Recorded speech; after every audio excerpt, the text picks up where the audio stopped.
আসসালামু আলাইকুম। আশা করি ভালো আছেন সবাই। আমি আবারও হাজির হলাম আরেকটি ভিডিও নিয়ে, আরেকটি প্রবলেম নিয়ে। মূলত আরেকটি এমএস ওয়ার্ড এর যে প্রবলেম সেটি নিয়ে। তো অনেক সময় আছে দেখা যাচ্ছে যে একটি লাইনের মধ্যে ২ টি লাইন ব্র্যাকেটের মাধ্যমে লেখা লেখা লাগবে। তো এটা কিভাবে করবেন? এটা করা কিন্তু খুব ইজি, কিন্তু না পারলে আবার খুব কঠিন।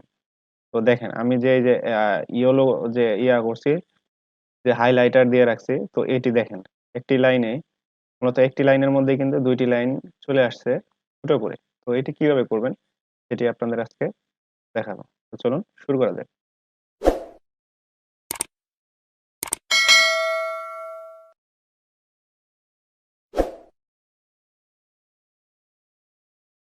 তো আমি এই হচ্ছে কেটে দেই। এখান থেকে আমি ২ টি লাইন ঐরকম করব আরকি। তো এটার জন্য আপনার হচ্ছে দেখেন, এই যে এর মতো যে লেখা ক্যারেক্টার স্পেলিং এ ক্লিক করবেন।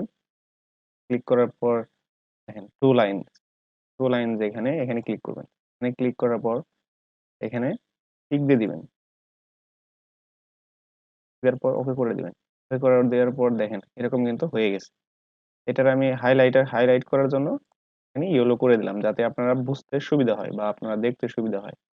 আর যদি বড় করে দেখাচ্ছি, দেখেন এটা কিন্তু এরকমটা হয়ে গেল।